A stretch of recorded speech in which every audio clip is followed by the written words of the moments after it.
కృష్ణ జై. నేను అంకితం ఇవ్వనమ్మా, భాగవతం రామచంద్ర ప్రభువుకే అంకితం ఇస్తాను, నన్ను నమ్మమ్మ, త్రిశుద్ధిగా నమ్ము భారతి అని చెప్పుకున్నారు. బాలరసాలసాల నవ పల్లవ కోమల కావ్య కన్యకన్ కూళులకిచ్చి అప్పడుపు కూడు భుజించుట కొంటె సత్కవుల్ హాలికులైననేమి, మరి అంతకయున్ బగలేకయున్న గౌద్ధాలికులైననేమి నిజదారసుతోదర పోషణార్థమై. అంకితమిచ్చి ఎవరో ఇచ్చినటువంటి బంగారం డబ్బు తెచ్చుకుని జీవనం చేయడం కన్నా ఈ భాగవతాన్ని రామచంద్ర ప్రభువుకి అంకితం ఇచ్చి పొలాన్ని దున్నుకుని వచ్చినటువంటి ఆ ధాన్యంతో పొట్టపోసుకుని భార్యాబిడ్డల్ని పోషించుకుని 2 ఆవుల్ని కాపాడుకుంటూ జీవనం చేస్తాను కానీ ఒకరికి అంకితం ఇవ్వనని చెప్పారు.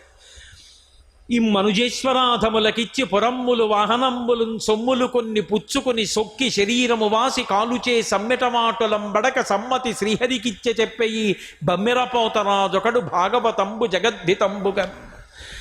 బమ్మెర పోతరాజు అనబడేటటువంటి నేను అంటే పోతనగారు అని, నేను ఈ భాగవతాన్ని ఎవరికీ అంకితం ఇవ్వను. అంకితం ఇస్తే వాళ్ళు నాకేవో కానుకలు ఇస్తారు. ఆ కానుకలు గుచ్చుకుని ఇంటికెడితే ఎన్నాళ్ళు ఉంటాయి అవి? ఏదో ఒకనాడు ఈ శరీరం పడిపోతుంది. పడిపోయిన తర్వాత జీవుడు వెడుతుంటే యమధర్మరాజు గారు వచ్చి, నీ చేత రామచంద్ర ప్రభువు భాగవతం పలికిస్తే అమ్ముకున్నావురా అని నన్ను పట్టికెళ్ళి కొరడాలతో కొడతాడు.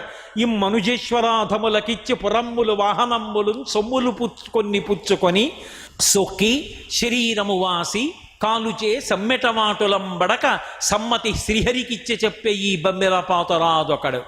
ఆ సమ్మెట పోట్లు నేను పడలేను, నాకొద్దు యమధర్మరాజు గారితో సంబంధం, నేను దీన్ని రాముడికి అంకితం ఇచ్చేస్తున్నానని చెప్పి పరమభక్తితో భగవంతుడికి అంకితం ఇచ్చినటువంటి వారు.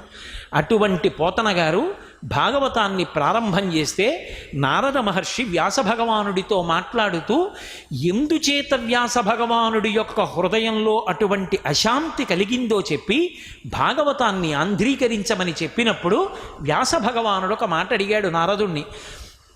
నారదా, ఈ విషయం నువ్వు చెప్పావు కదా, చాలా సంతోషం, భాగవత రచన చేస్తాను. శమ్యాశ్రమము అనేటటువంటి ఆశ్రమంలో కూర్చుని చేశాడు భాగవత రచన వ్యాసుడు. కానీ అసలు నా మనసులో ఉన్నటువంటి వెలితి నీకు ఏ కారణం చేత అర్థమైంది? ఇంత గొప్ప శక్తి నువ్వు ఎలా పొందగలిగావు?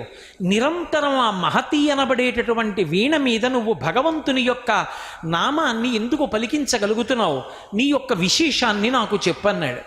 నారదుడు నవ్వి, దీనికంతటికీ కారణం ఎక్కడి నుంచి వచ్చిందో తెలుసా వ్యాస భగవానుడా? సత్సంగంలోంచి వచ్చింది. సర్వం శ్రీ ఉమామహేశ్వర పరబ్రహ్మార్పణమస్తు. స్వస్తి.